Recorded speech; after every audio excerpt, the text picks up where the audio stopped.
Oi, gente, bom dia. Aqui é o José Guilherme da CIA Dança e Vida.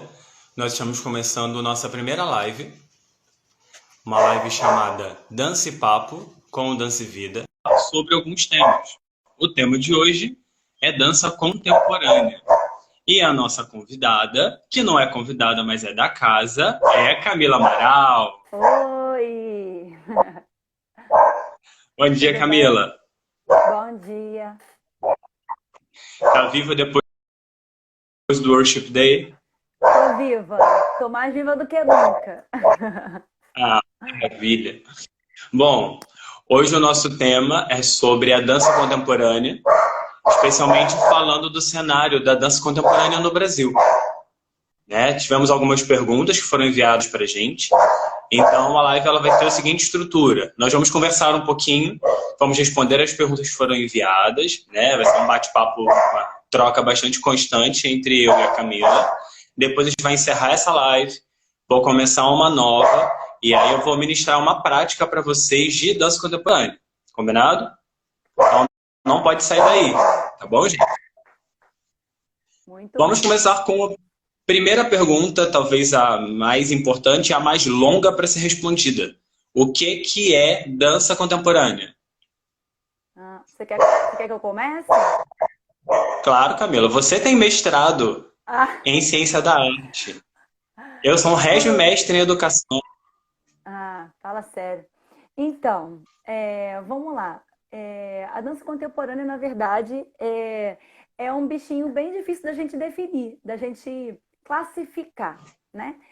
Existem muitas coisas para se falar sobre ela, mas eu não posso te dizer, dança contemporânea é X e não é Y, né? Isso a gente não tem como falar, porque é um estudo em constante transformação e que vem de pouco tempo para cá se desenvolvendo cada vez mais. As pesquisas são múltiplas e como ela lida com a diversidade e a multiplicidade, acaba sendo difícil a gente definir o que é e o que não é, né? Mas a dança contemporânea ela foi uma ruptura, né, que houve mais ou menos lá na década de 50 e 60, onde alguns coreógrafos, bailarinos, estudiosos da época estavam fervilhando suas ideias, de novas ideias, e pensando sobre o corpo, e começaram a buscar uma pesquisa corporal que desse conta dessa busca pela liberdade do corpo. Liberdade em que sentido? Aonde esse corpo ele não tivesse preso a padrões, aonde esse corpo ele pudesse ser um corpo ordinário qualquer, né? Não precisasse ser um corpo extraordinário, um corpo fisicamente trabalhado para a dança, né? Como por exemplo no balé, onde, né, o corpo ele é totalmente trabalhado para aquele estilo de gestualidade, né, bem marcada, uma gestualidade é, bem objetiva, né? Tem que ser daquele jeito. Então, alguns bailarinos da época, coreógrafos estudiosos como Laban, Adora Duncan, Mary Wigman e muitos outros que vieram um pouquinho depois, eles começaram a realizar pesquisas, tanto na área teórica como nos seus corpos, para que esses corpos fossem um corpo, o corpo que dança fosse um corpo não idealizado, um corpo que pode fazer. A filosofia da dança contemporânea é a seguinte: qualquer corpo em movimento e qualquer movimento do corpo. Então, é que qualquer movimento pode ser um movimento de dança. Então, a partir daí vem toda a necessidade da pesquisa, de você conhecer esse corpo, de você trabalhar, de você pesquisar as suas possibilidades corporais. E o mais importante, né, disso tudo, eles buscavam a pluralidade. Pluralidade de quê? De percepções, de pesquisas, pluralidade de pensamentos, de significados que esse corpo podia trazer, pluralidade de corpos e pluralidade de a mistura de diversos regimes expressivos, vamos colocar assim. Seriam vários tipos de expressões, de linguagens artísticas que estariam agora coexistindo. Então, a dança contemporânea, a gente costuma dizer, né, que não é um estilo fechado, não é um jeito específico de dançar, não possui uma técnica fechada e específica, é um estilo mais livre. Por quê? Justamente porque ela permite esse transpassar de diferentes técnicas, diferentes linguagens. Por exemplo, é o teatro coexistindo com o circo, coexistindo com as artes visuais, é o uso da fala junto com a dança, é a poesia, é a música. Então, nessa pesquisa contemporânea, essa ruptura que eles trouxeram, foi meio que parecido com a ruptura que a pintura abstrata trouxe nas artes visuais. Porque a partir da pintura abstrata, né, não existia mais a necessidade de que a pintura ela retratasse algo reconhecível do mundo real. Né? As pinturas eram feitas com a retratação da realidade. Né? Eles pintavam a paisagem tinha que ser perfeita, do jeitinho que ela está ali na realidade. Um retrato. A partir da pintura abstrata, isso se quebrou. Os significados que elas geram estão ali só na sua materialidade, nas cores, nas texturas, na tela, na tinta, nas pinceladas. Então, da mesma forma, a dança contemporânea ela foi isso. Ela foi uma ruptura, trazendo uma multiplicidade de sentidos e de técnicas ali, um corpo ordinário, ou seja, qualquer corpo em movimento e qualquer movimento desse corpo. Acho que eu dei um resumão. Foi ótimo essas colocações. Especialmente é interessante a gente pensar que, se você for comparar dança contemporânea com as outras técnicas que nós temos da dança acadêmica mais estabelecida, né, a dança contemporânea não tem uma técnica fechada. Né? Então a gente já consegue usar isso como diferenciação em relação ao balé clássico, em relação ao jazz, à dança moderna, que já tem umas características muito específicas. E aí até uma das perguntas que me chegaram será que eu preciso fazer balé clássico para dançar contemporâneo? Eu entendo que não é uma obrigatoriedade. Né? As pessoas elas tendem a dizer que o balé clássico ele é a base de todas as danças. Isso é verdade até um ponto e é mentira em outro ponto. Verdade no sentido histórico, porque o balé clássico ele foi hegemônico durante muito tempo. Todas as danças que vieram depois, de alguma forma, beberam do balé clássico. O jazz bebeu do balé clássico, a dança moderna bebeu do balé clássico. Hoje a dança contemporânea continua bebendo do balé clássico, mas principalmente porque... Exato. Usa-se, né, a técnica do balé para fazer dança contemporânea, mas uma não serve à outra. Se alguém for servir aí, o balé clássico está servindo a dança contemporânea e não o oposto.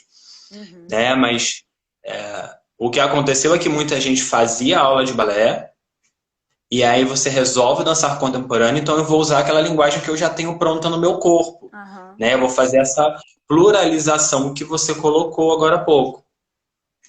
O problema é quando a gente diz que é obrigatório fazer uma coisa, no caso do balé clássico, para então poder fazer a contemporânea. Né? Não tenho que seguir essa linha. Hoje, a gente tem muitos bailarinos plurais, que fazem muitas técnicas diferentes. Né? A gente estuda na academia de dança o balé clássico, você faz aula de jazz, você faz aula de moderno, você faz aula de contemporâneo. Então, o seu corpo acaba transitando por várias técnicas. E se eu estou pensando que a dança contemporânea é uma técnica plural, onde eu posso beber de várias fontes, isso é rico. Isso acaba sendo interessante. É muito bom. Né? Mas existe o risco de, por conta dessa pluralidade, eu perder a característica da dança contemporânea em si. Né? Eu perder aquilo que caracteriza o que é contemporâneo.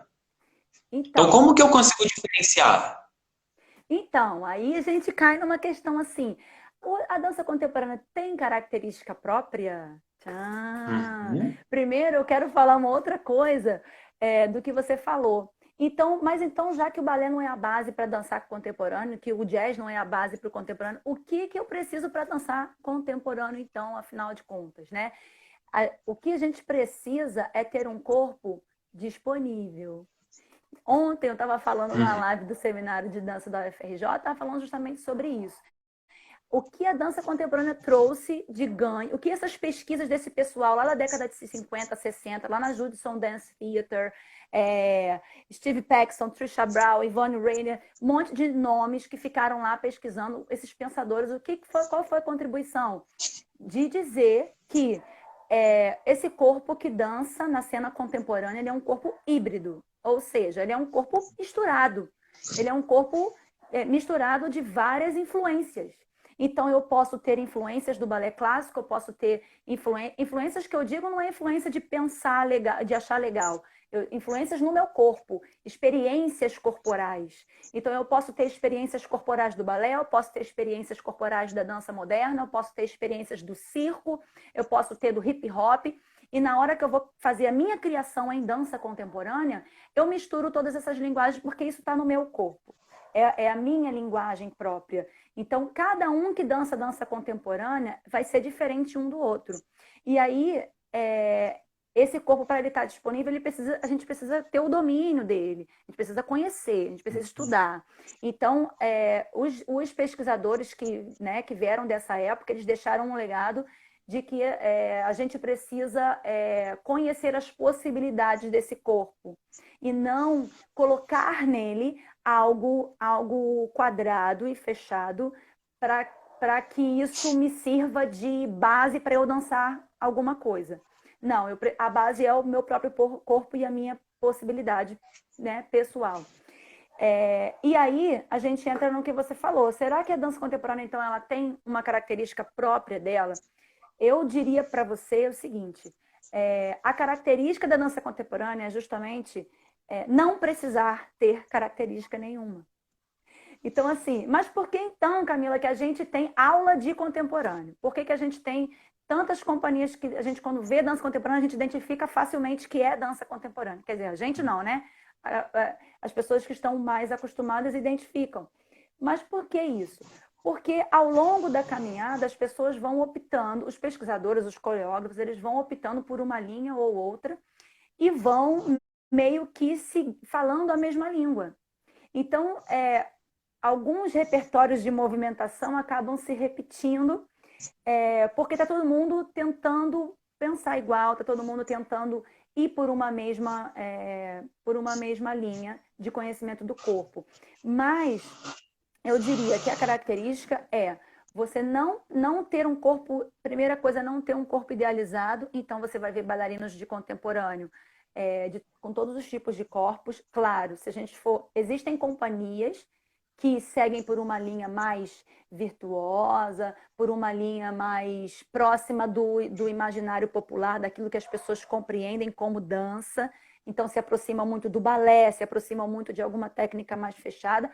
Outras companhias profissionais e amadoras se afastam um pouco disso e criam seu estilo próprio e têm uma pesquisa mais livre. Tanto um quanto o outro são dança contemporânea.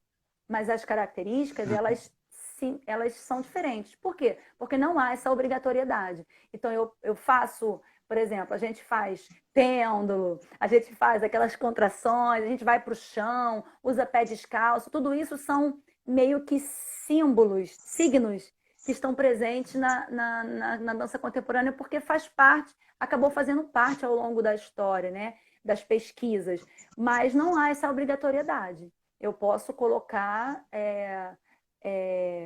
eu não tenho uma codificação. A dança contemporânea ela não possui códigos. A gente é que acaba dando com o nosso estilo pessoal, acaba dando códigos que acabam se repetindo, porque cada um tem a sua linguagem, seu jeitinho de dançar. Então, acabam ficando marcados, né? As companhias maiores aí, profissionais, a gente vê nitidamente a cara do coreógrafo, né? Então, ele vem fazendo aquele mesmo trabalho, não o mesmo trabalho, né? Diversificado, porém, tem o seu jeito, o seu olhar. Tem um estilo. O seu estilo. Então, acaba tendo algumas características que vão se repetindo no trabalho daquela pessoa. Mas não que isso seja obrigatório, né? E nas aulas de contemporânea, a gente faz o quê? A gente busca trabalhar o corpo de múltiplas formas, né? Não aprender códigos e passos. Não existem passos da dança contemporânea. como a gente fala, passos de balé, passos de dança de salão, né? Não existem passos de dança contemporânea. Existe você buscar um conhecimento do seu corpo. Toda vez que eu respondo uma pergunta, eu falo pra caramba, né? É normal, faz parte. Você tem muito conteúdo, então acaba falando muito. Eu acho que bate aí uma dúvida nas pessoas quando a gente fala assim, poxa, mas eu faço aula de contemporâneo e toda aula de contemporâneo eu vou aprender pêndulo, eu vou aprender rolamento, eu vou aprender entradas e saídas de chão, eu vou aprender movimentos que começam a partir de uma articulação do corpo.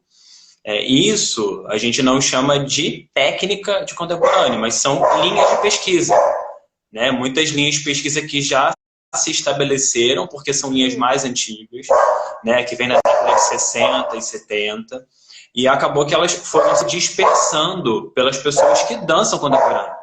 E aí, como você bem falou, acabam se tornando características de vários trabalhos.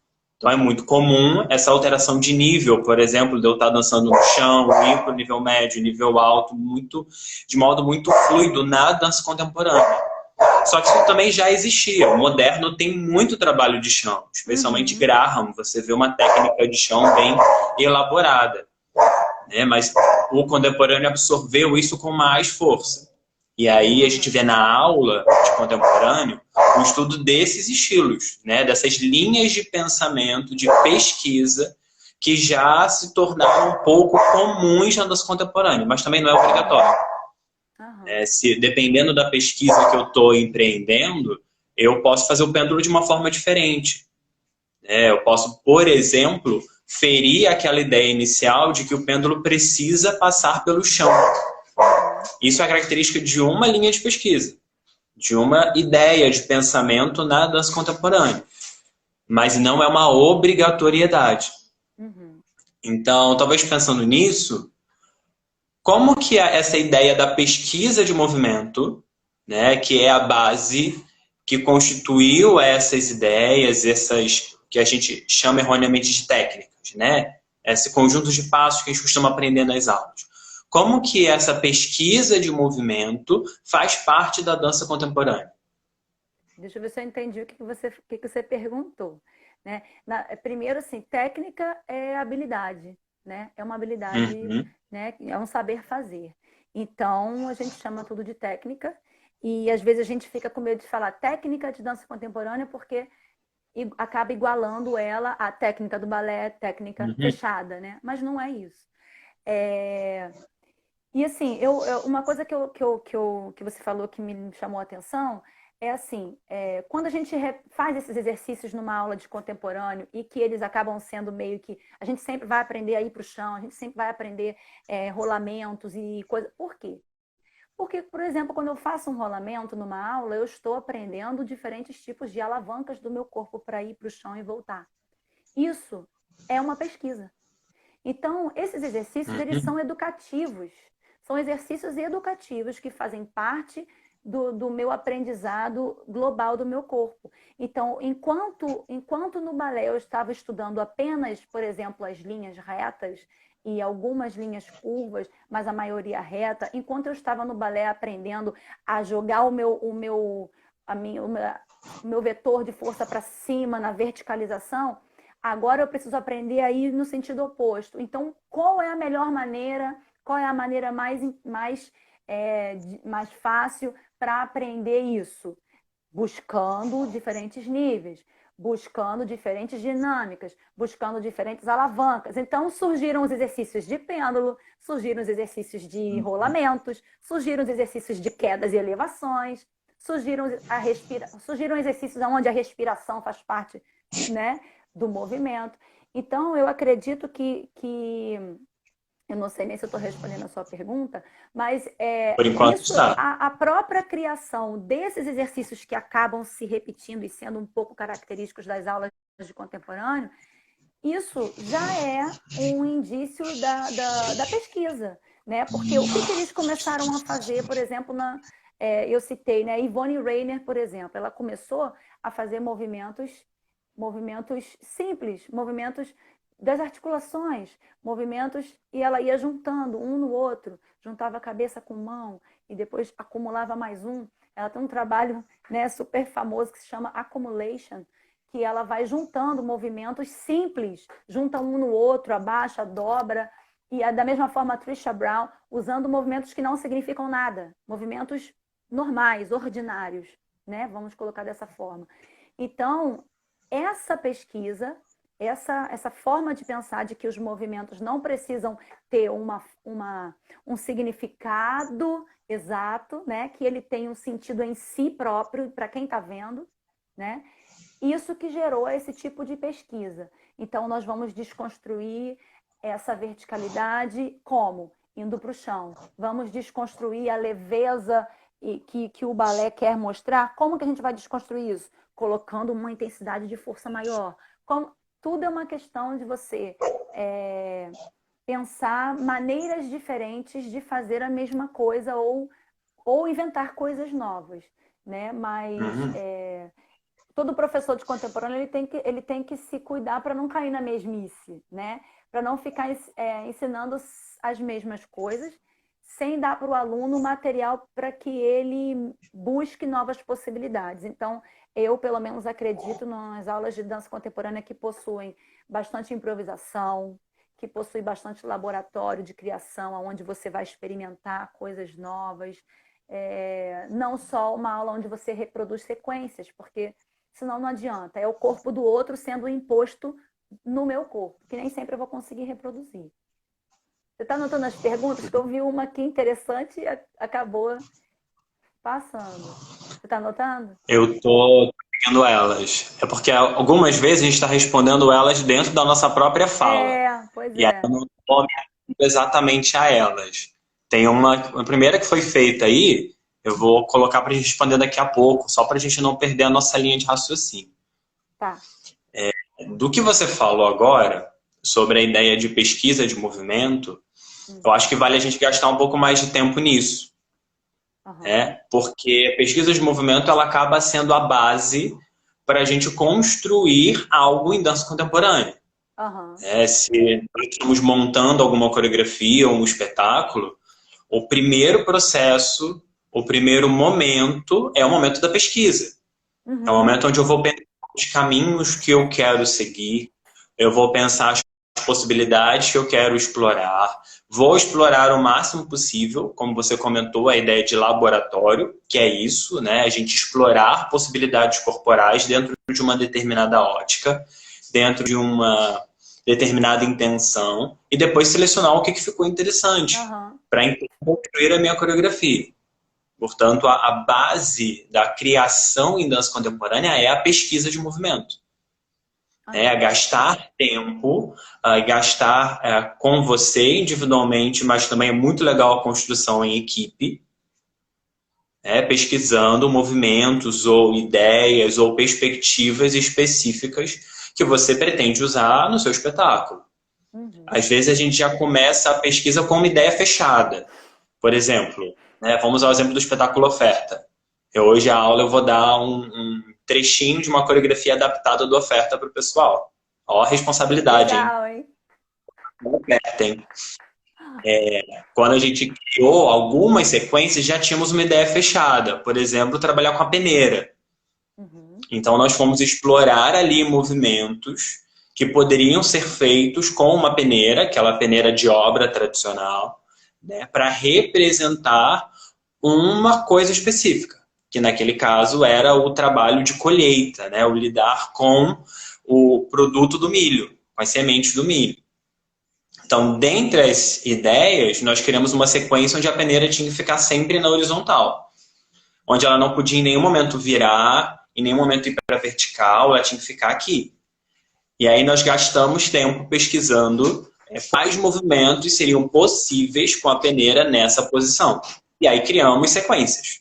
A gente tem 2 sequências de espetáculo, uma minha e uma sua, que são fruto de uma pesquisa coletiva, inclusive. A equipe toda estava com peneira nesse momento, pesquisando, vendo ideias, e nós fomos ali catando o que era interessante.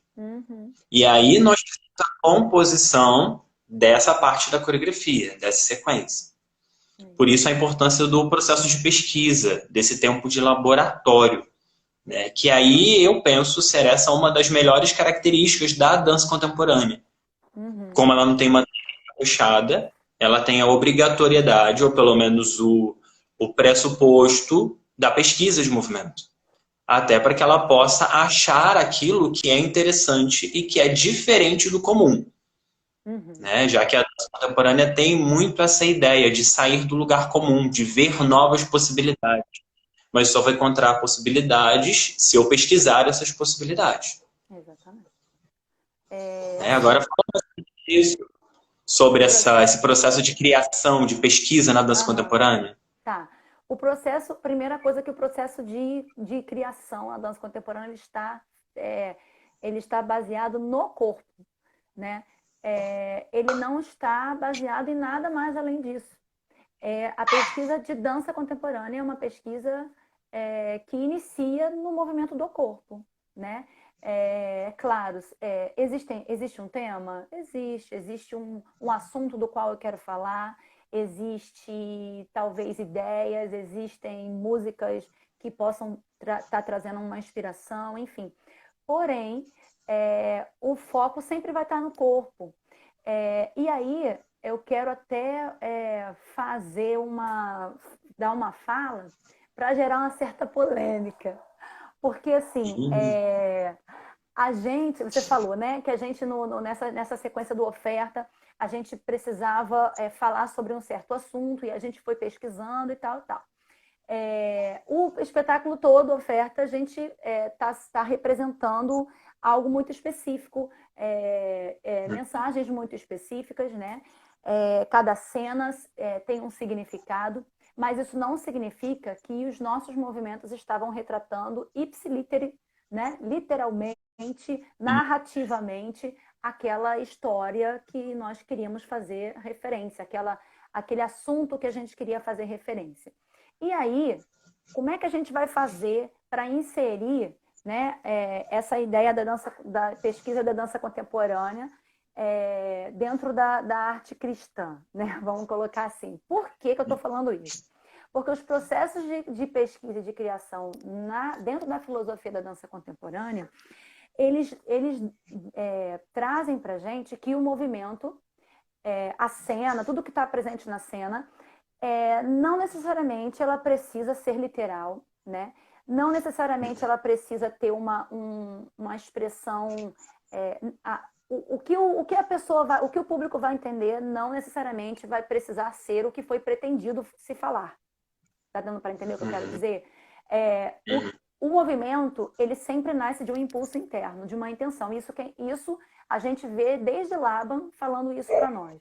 O movimento, ele sempre vai nascer por uma necessidade de dizer alguma coisa, de comunicar alguma coisa, de se comunicar com o mundo, né? Seja se comunicar com alguém ou se comunicar com o universo, né? O movimento em geral, né? Ele nasce de um impulso interno. E na dança não é diferente, porque a dança é a arte do corpo em movimento. E aí, quando a dança contemporânea vem e diz que o movimento ele não precisa significar algo literalmente, ela não está dizendo que ele não tem que dizer nada. Mas também ela está dizendo que se eu quiser não dizer nada, eu também posso. O sentido daquilo tudo, quem vai dar é quem está vendo. São as referências que eu estou buscando na minha vivência, daquilo que eu tenho de entendimento, e ao observar aquilo, eu vou criar os meus significados. Isso era, né, veio lá dessa ideia da filosofia que gerou toda essa ruptura da dança contemporânea. Mas como é que então a gente vai trazer isso para o nosso contexto se nós buscamos na dança uma forma de expressar, de falar de alguma coisa, de expressar uma ideia, um conteúdo e comunicar algo? Às vezes as pessoas entram em parafuso por isso, porque falam, poxa, mas então se eu faço movimentos que não significam nada, ninguém vai entender, então não tem propósito. Né? Eu já escutei muito isso no contexto de igreja. Não tem propósito, porque ninguém vai entender. Não, vai entender. O que eu preciso fazer nesse caso? A dança ela não sempre nasce de um impulso interno. Então, qual é o meu impulso interno? Qual é a minha intenção? O que eu quero dizer? Então, se eu sei o que eu quero dizer, eu vou buscar no meu corpo, nas minhas tecnologias de movimento, né, que eu possuo, nas minhas técnicas que eu conheço, na minha forma de se mover, eu vou buscar qual a melhor maneira de representar aquilo, mas eu não tenho obrigatoriedade de representar como na mímica, como no teatro, né, de maneira literal. Então, aí mesmo é que a pesquisa ganha maior força. Porque, como você falou, a gente não podia chegar lá e simplesmente pegar a peneira e só fazer o movimento de mímica, como se eu estivesse peneirando ali o milho, o cereal e ponto final. Não, a gente precisou pesquisar qual era a melhor maneira de fazer, qual a direção do movimento que eu poderia usar para aquela peneira, eu pudesse segurar a peneira e fazer um movimento de forma que ela não caísse, qual a melhor forma de dar a intenção e a expressão que eu quero para aquele movimento. Então, aí a gente precisa pesquisar, encontrar qual a dinâmica que eu vou usar, qual o melhor ritmo que eu vou usar, para que esse movimento que ele é indefinido, ele é um movimento que não é um movimento que tem uma significação fechada. Então, aí mesmo é que ele precisa de mais criatividade para que a gente possa trazer para fora o que está dentro, né? Trazer para a periferia, para o corpo, a intenção que está dentro, né? Então, é um certo paradoxo, é uma certa polêmica que acaba surgindo sempre, mas que, na verdade, não há problema nenhum nessa questão. A gente precisa apenas buscar melhores maneiras, possibilidades mais interessantes, mais diversificadas para trazer para fora o que está no nosso interior. Tá bom?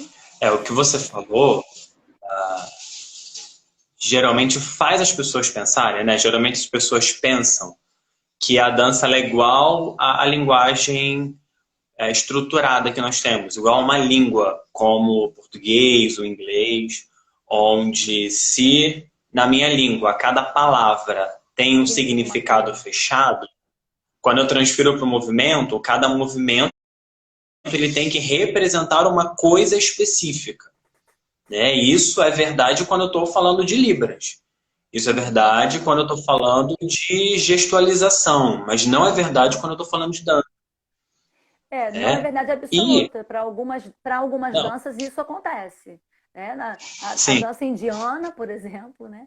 É toda cheia de... Cada gesto tem uma representação específica. Exatamente. Mas não na dança contemporânea. Mas tem gestos que não significam nada. Mesmo na dança indiana, alguns gestos são apenas beleza, são apenas estética. Né?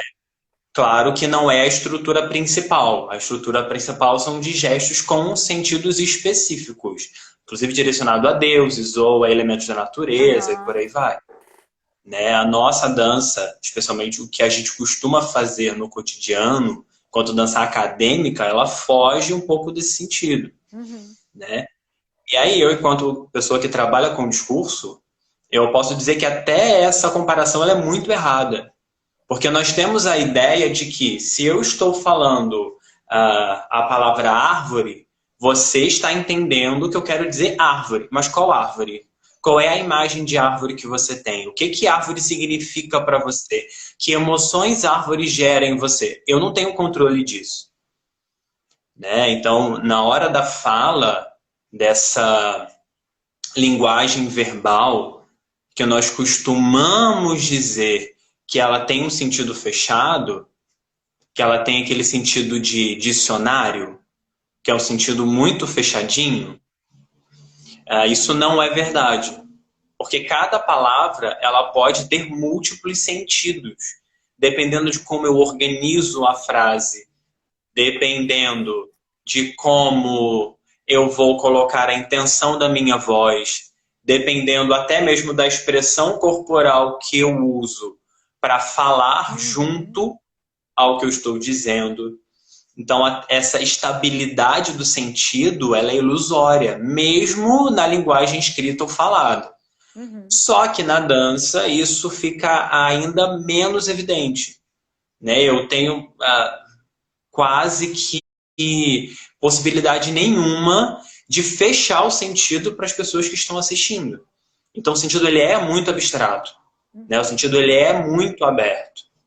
Isso ao mesmo tempo que é bom é ruim, porque na igreja as pessoas têm muito a necessidade do entendimento, né? Nós temos uma estrutura eclesiástica que preza muito pela racionalidade. É. Isso está sendo quebrado, especialmente nas igrejas que têm um perfil mais pentecostal, Uhum. porque pela liberdade no espírito elas lidam melhor com as coisas que são abstratas. Mas ainda assim, a nossa cultura de igreja é que quer entender o que está acontecendo. Uhum. E aí, como que a gente pode resolver isso então na dança, e especialmente na dança contemporânea, que já é, por característica, muito abstrata? Eu geralmente dou uma sugestão, no contexto eclesiástico, de legenda. Como assim da legenda? Eu tenho que colocar placa durante a minha coreografia?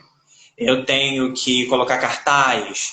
Eu tenho que trazer muitos elementos para tentar dar entendimento? Não.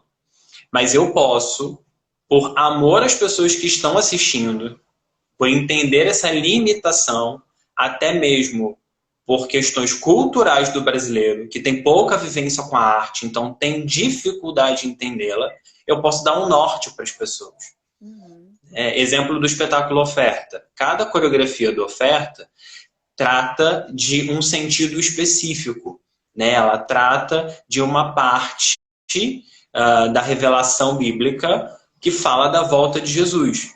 Então, como que nós fizemos para as pessoas, durante o espetáculo, entenderem mais ou menos o que nós estávamos falando? Até porque metade do espetáculo é instrumental. Uhum. Nós colocamos no programa oficial, papelzinho que vai para as pessoas, os versículos bíblicos, que embasam cada uma das coreografias. Então, isso ajuda as pessoas a ter um norte. Uhum. Eles estão falando sobre isso. Então, já que eu sei que eles estão falando sobre isso, o meu entendimento ele vai clareando e eu consigo mais facilmente criar relações entre o que eu estou assistindo e esse sentido que me foi proposto. Guilherme, então eu sempre tenho que entregar um papelzinho para as pessoas antes de dançar? Não. Né? Às vezes, quando nós vamos a alguma igreja ministrar e a igreja tem esse perfil um pouco mais tradicional, eu gosto de pegar o microfone antes e dar um versículo bíblico ou revelar para as pessoas qual é o Tá sentido bom. principal daquela coreografia no microfone, para ajudar elas a já entender o que vai estar acontecendo durante a coreografia. Isso não é obrigatório, mas no nosso contexto de igreja é uma forma de auxiliar as pessoas, especialmente por essa falta de costume com a vivência da arte, né? Essa falta de cultura no sentido de consumo da arte, de Uhum. vivência da arte. Bom, assim, vocês estão me ouvindo? Tá me ouvindo? Uhum. Travou algumas vezes, mas foi É, enquanto eu estava travou. falando. É. Então, assim, a gente, cara, quando a gente vai assistir um espetáculo de dança de uma companhia profissional, ou assim, secular, né? A gente vai no teatro, vai assistir, nem sempre a gente vai entender também, né? Uhum. Tem algumas companhias que vão trazer algo que a gente consegue consumir muito facilmente, né? Uhum. Outras já não é tão fácil assim, né? Isso depende de uma série de coisas, depende do trabalho do coreógrafo, mas também depende do público, né? Então você falou muito Uhum. bem, existem lugares, igrejas, onde já tem essa cultura de uma percepção mais sensível das questões poéticas e tudo mais, e existem ambientes onde isso não é possível. Então, uma simples coisa, você fazer uma coreografia com uma música instrumental, ainda que esses movimentos sejam todos utilizando teatro, utilizando mímica, utilizando todos os recursos possíveis para a pessoa entender, só pelo fato de ter uma música instrumental, ela já vai ter dificuldade. Então, é claro que o que você falou aí, falou muito bem, da gente ter um carinho, né, nesse sentido, porque o nosso objetivo é alcançar as pessoas e é chegar ao coração delas. Então, eu não digo isso querendo dizer que a gente sempre vai ter que dar o sentido de mão beijada para as pessoas, porque a beleza da arte está justamente nisso, de você trazer poeticamente algo que... Porque se eu precisasse explicar tudo que eu estou dançando, eu falo, eu não preciso dançar. Impossível. Eu não preciso dançar, é só falar. É só botar alguém declamando uma poesia, uma música tocada com aquela letra e acabou, né? Então, eu já aponto para outras possibilidades também. Quando a gente constrói uma cena, a gente não tem só os corpos ali dançando e mais nada. Nós temos a música, nós temos um figurino, nós temos, dependendo da possibilidade, nós temos uma iluminação, nós temos a gente pode usar elementos cênicos, nós temos cenário. Então, tudo isso vai contribuir para a construção desse sentido, né? Desse significado para quem está vendo. Então, eu posso ter movimentos que são mais abstratos, unido com outros elementos que são mais indicativos. Eu posso ter movimentos numa determinada situação onde eu vou fazer algo mais expressivo, direta, né? Uma expressividade mais direta, que eu vou representar algo, uma expressão facial, mas os outros elementos já estão um pouco mais abstratos. Então, a gente pode fazer essa brincadeira de misturar uma coisa na outra, né? Eu costumo, a gente às vezes quando está lá criando, né, lá na companhia, fazendo as sequências, coreografia nova, sei lá, eu sempre sou aquela que fala assim, não, eu sou mais radical. Para mim, eu prefiro que não signifique nada. Para mim, eu prefiro que o gesto seja mais abstrato. Para mim, eu acho que a gente não deve dar esse sentido assim, tão de mão beijada, não. Camila, eu gosto mais de ter esse desafio de criar um enigma poético. Olha que bonito, um enigma poético, para que as pessoas também sejam obrigadas a pensar, sejam arrebatadas no inesperado, sabe? É aquele momento em que você está dançando e de repente uma coisa lá que aconteceu lá no início faz referência a uma coisa que está lá no final, faz referência a algo que foi do início e de repente, pá, a pessoa, entendi tudo agora, porque foi o inesperado para ela. Então, isso é muito forte na dança contemporânea também. É o inesperado do inesperado. É você não saber o que vai acontecer e, de repente, você ser surpreendido por algo que gerou um significado forte para você, né? Então, eu gosto desses desafios. E eu acho também que as companhias de dança cristã, eu vou colocar aqui uma coisa, né, muito que eu posso estar sendo um pouco enfática demais, mas eu acho que as companhias, né, não os grupos de ministérios que estão nas suas igrejas locais ali, mas eu digo as companhias que estão indo por aí, que estão apresentando os seus trabalhos trabalhos que eu digo, né, aquilo que a gente tem criado a nível sei lá, do Brasil e qualquer outro lugar. Eu acho que a gente tem esse meio que o dever também de trazer uma certa... Olha bem, eu vou correr esse risco, mas eu vou falar isso. De fazer uma educação cultural também, não é? De formação do olhar, de sensibilizar mais o olhar das pessoas para esse tipo de arte, né? Isso já aconteceu ao longo da história dentro da igreja muitas vezes. Houve uma época onde tocar bateria no louvor era absurdo, era pecado, está errado, não se admite. Ao longo do tempo, as pessoas foram acostumando, foram sendo, né, os ouvidos foram sendo educados para aceitar aquele som, e aí as pessoas foram entendendo que fazia parte, né? E então, com a dança, a mesma coisa, com qualquer outro tipo de arte, a gente via já há muitos anos nos congressos, por exemplo, da Lagoinha, a irmãzinha lá que pintava os quadros durante as ministrações. E todo mundo achava aquilo, gente, nunca vi um negócio desse. Como é que pode a pintura ali no meio do culto, no meio, né? E hoje isso já é mega difundido, porque é lindo, mais uma linguagem ali falando junto com a pregação, junto com o que está sendo ministrado. Então é uma questão de educação, de sensibilização. Eu acho que nós temos até esse dever, até porque nós trabalhamos buscando excelência, nós não queremos alcançar só quem está dentro, a gente quer alcançar quem está fora. E quem está fora, muitas vezes, tem esse olhar crítico, tem esse olhar um pouco mais diferenciado. Então, a gente quer alcançar essas pessoas também, a gente precisa buscar essa seriedade na pesquisa, profundidade na pesquisa. Não só... a gente está falando aqui no âmbito de dança, de corpo, de movimento, mas é claro que não fica de fora toda a questão espiritual da coisa, mas levar a sério as pesquisas coreográficas, levar a sério as pesquisas, os processos de criação, pensar por que eu estou fazendo isso, por que eu vou colocar aquele movimento, por que eu vou usar essa roupa, por que eu vou colocar tal música, não fazer as coisas de maneira aleatória e intuitiva, mas pensar.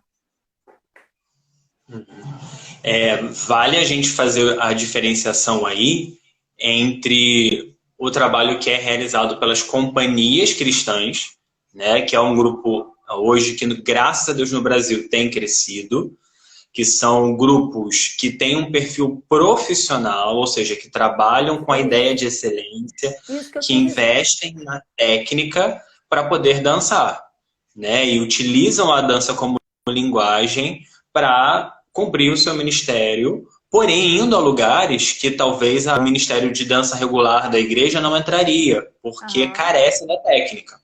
E nós temos os ministérios que servem às igrejas locais. Né? São dois pontos e duas exigências diferentes. Né? Como você bem falou, as companhias cristãs, né, como o Dança e Vida, como o Rema, como o Tribos, e aí temos uma infinidade de companhias, graças a Deus, no Brasil, precisam fazer esse processo de educação do público, porque nós somos produtores de cultura cristã, né? De uma dança que versa pela qualidade técnica, que pensa na excelência e que ela não é tão voltada assim para o público específico da igreja. Ele é bastante abrangente. A nossa arte ela tenta atingir todos os públicos. Aquele ministério que está dentro de uma igreja, de uma realidade mais fechada, né, aquelas pessoas que ministram para os seus membros regularmente no domingo, tem uma outra necessidade. Né? São pessoas que precisam pensar mais na sua realidade local. Né? Eu, por exemplo, hoje estou numa igreja que tem muita liberdade artística, porque já vem de 20 anos aí de história, de trabalho, onde a dança foi sendo construída junto ao teatro, junto aos espetáculos, junto à cenografia, como algo que fazia parte de todos os musicais, né, de todas as cantatas. Então a igreja já tem algum nível de aceitação e de entendimento. Ainda assim, nós temos resistências. Né? Em outra live aí, não vai ser hoje, a gente conta as histórias que já aconteceram lá. Mas em igrejas anteriores por onde eu passei, existia maior dificuldade em entender a dança.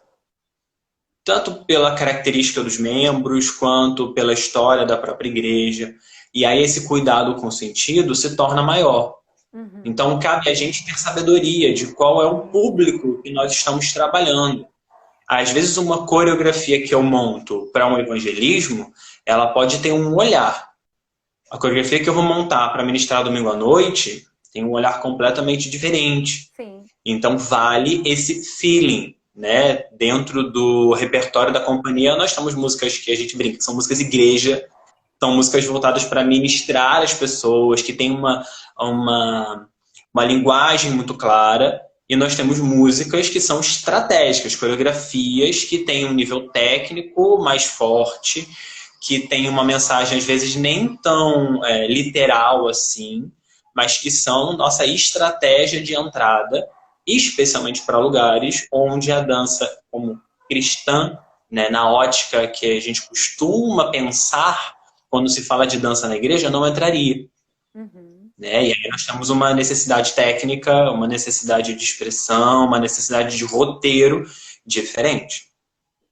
Sim, nós precisamos estar lá nesses lugares.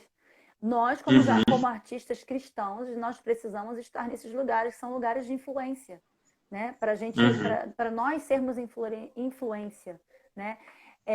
Agora sim, então eu vou colocar uma questãozinha, mais uma coisinha polêmica para você responder, tá, Guilherme? Vai Então, lá, temos 10 minutos para encerrar essa live, hein? sim, Jesus. E tem E uma olha a pergunta polêmica. boa ali que passou e, enfim. É, vamos lá, Camila. Então, levando em consideração isso que a gente está falando, a diferença entre, né, a Uhum. dança que é feita no ministério local, aquela que é feita pelas companhias num nível mais de profissionalização. Então, tudo que eu faço de dança na igreja, por ser livre, tudo isso que a gente faz é dança contemporânea? Eu tinha essa pergunta Porque para fazer. você ia me pegar com essa pergunta, mas eu te peguei primeiro. Muito Será que boa. tudo isso aí, será que então eu vou dançar livre, pega tudo que tá livre e joga no saco do contemporâneo e é isso? Hum. Responde aí. Ó, Cristina Hor, que é professora de dança da UERJ, num dos livros dela, ela fala que dança contemporânea é toda a dança que é feita na idade contemporânea. Porque se a gente for pensar nas idades, a gente tem idade antiga, idade média, idade moderna e temos a idade contemporânea. Mas esse é um Então, olhar para muito ela, antropológico. aham, não, calma, deixa eu terminar de responder. Então, assim, para ela, tudo que é feito nesse momento, em 2020, no caso, seria considerado dança contemporânea, né? Mas, meu olhar é diferente. Por quê? Nós temos algumas coisas que caracterizam a dança dentro da igreja. E nós temos algumas, como eu vou dizer, algumas possibilidades que vieram da dança contemporânea, que vieram da ruptura que a dança moderna e a dança contemporânea fizeram a nível histórico. Então abriram essas possibilidades, mas que não são dança contemporânea. Como assim, Guilherme? Vou dar um exemplo da dança espontânea, que a gente costuma fazer dentro das igrejas durante o louvor. É basicamente improviso que nós estamos fazendo junto à música que está sendo tocada. O improviso ele veio com uma possibilidade para a dança a partir da ruptura. O jazz dance se aproveitou disso, a dança moderna começou a trazer essa possibilidade do improviso. Isso cresceu de uma tal forma que hoje isso não é mais mal visto, né? A nível técnico, a nível acadêmico, existem pesquisadores que voltam-se exatamente para a ideia do improviso mesmo no espetáculo no palco. Uhum. Então aí é uma cultura que veio a partir mas dança espontânea não é dança contemporânea. A dança contemporânea abriu o caminho para criar esse negócio que a gente faz dentro da igreja, que ainda é difícil nomear. Talvez a Mas gente quando eu possa tô, chamar isso de improviso, né? Oi? mas quando eu tô dançando no espontâneo, eu não posso fazer dança contemporânea no espontâneo? Você pode fazer até balé clássico. A questão é, quando eu estou improvisando, eu vou buscar no meu corpo aqueles subsídios que eu tenho, que eu criei ao longo do meu período de trabalho corporal. Então, se eu sou Uhum. circense, no espontâneo eu posso usar o circo. Se eu danço balé clássico, no espontâneo eu posso usar balé clássico. Se eu danço contemporâneo, no espontâneo eu posso me utilizar do arcabouço que eu tenho de movimento do contemporâneo e colocar lá. Então depende muito mais do que eu estou pensando, do que eu tenho no meu corpo, do que se aquilo que a gente está fazendo no improviso da dança espontânea é ou não dança contemporânea. Só Porque por ser só vai livre. ser. Oi? Porque só por ser livre a gente diz que é dança contemporânea, e não é bem assim. Exato, não é. A dança livre é aquela dança desproposital, é uma dança que ela está muito mais preocupada com a expressão do corpo, com libertar os sentimentos, com representar aquilo que está sendo cantado. Ela não está amarrada a nenhuma característica técnica. Por isso ela é dança livre. Eu posso misturar tudo que eu quiser, jogar tudo ali dentro, fazer o que eu quiser. E, geralmente o espontâneo ele vai mais por essa linha da dança livre. Né? A gente está mais preocupado com a expressão daquilo que está sendo cantado, com ministrar a vida das pessoas, do que estar circunscrito a uma técnica. Então, o que eu gosto de dizer é que muitas vezes a dança espontânea ela tem características de, né? Às vezes a minha dança espontânea ela tem muitas características da dança contemporânea, porque ela é influenciada pela dança contemporânea, mas ela não é. Minha esposa, que adora jazz dance, o espontâneo dela é em jazz. Você vê ela dançando, é jazz lírico, é jazz musical. Você olha para ela, o jazz está ali escrito, porque é o estilo dela. Alan Gregório, mesma coisa. Ele dança jazz. Uli dança contemporâneo nos espontâneos dela, porque são as coisas que já são mais naturais para a gente. Né? Uma das perguntas, inclusive, que foi posta para a gente lá nas perguntas que a gente abriu no Stories aqui no Instagram, foi como que eu poderia fazer para minha dança ser mais fluida, para minha dança contemporânea ser mais gostosa, né? Mais livre. Uma resposta é fazer aula. Quanto mais eu preparo o meu corpo, quanto mais esses movimentos da dança contemporânea se tornam naturais para mim, mais fluidos eles vão ser. Mais fácil vai ser durante um espontâneo dar um rolamento no chão e levantar. Isso já se torna natural. Se eu ainda estou no processo de aprendizado, eu tenho que parar no meio do espontâneo e pensar, então, qual perna que eu vou usar para descer? Como que eu vou colocar o peso? Como que eu vou levantar? E no espontâneo não dá tempo. Então, aí volta para o que é a chave do que eu sempre falo. É a questão do corpo estar disponível. Do corpo, da gente possuir o domínio das minhas possibilidades. Porque o que é, né? O corpo, o disponível é aquele que você estalou o dedo, ele já está fazendo.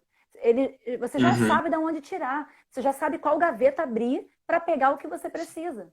Né? Então, quando a gente está improvisando, né, que é o caso do espontâneo, nós temos, nós somos os estímulos, existem estímulos externos e internos também, e aquilo ali vai gerando um impulso de ação, né? E aí eu vou e me movimento. Então, esses estímulos, eles acontecem às vezes ao acaso, e às vezes é planejado, às vezes, né? Às vezes sim, às vezes não, mas é o que acontece na hora, ali na hora. E se o seu corpo tiver disponível, se você tiver o domínio dessas possibilidades do que usar na hora que aquele estímulo vem, aí você consegue ter mais fluidez nesse momento. Se o Espírito Santo te fala alguma coisa, te dá uma direção específica, se a música muda e você não tinha previsto que a música ia mudar, se de repente entra mais um para dançar junto com você e você não estava esperando, então tudo isso são estímulos que acontecem. Alguém que olhou para você e você sentiu que deveria fazer algo direcionado para aquela pessoa, mas o seu corpo ele precisa estar disponível ali, estar pronto para realizar. E isso só acontece através do estudo desse corpo, né? E aí, nesse sentido, a dança contemporânea ela oferece ela serve muito bem para isso, porque é justamente esse pensamento de buscar nos movimentos, no qualquer movimento e no qualquer corpo. Então, eu posso buscar as minhas próprias possibilidades, minhas, Camila, que vão ser diferentes das do Guilherme e de outras pessoas, né? Perfeito, Camila. Perfeito. Bom, a gente tem que encerrar essa live, senão a gente vai ser cortado no meio, né? A gente fala muito pouco, então já foi uma hora. Mas a gente vai marcar de novo, tá? Nós vamos ter outras lives, outros encontros como esse. O próximo já está marcado, a gente vai divulgar daqui a pouco o dia e vai ser com o Grayson Machado da Cia Rema, de Goiânia. E o Grayson, que a gente tanto ama, ele que já foi primeiro bailarino do estado de Goiás, hoje ele é professor e coreógrafo da Cia Rema. Ele é muito amigo nosso, né? A gente gosta muito dele, ele gosta muito da gente, a gente reclama muito da aula dele. Então, ele vai estar aqui como o nosso convidado do próximo Dança e Papo.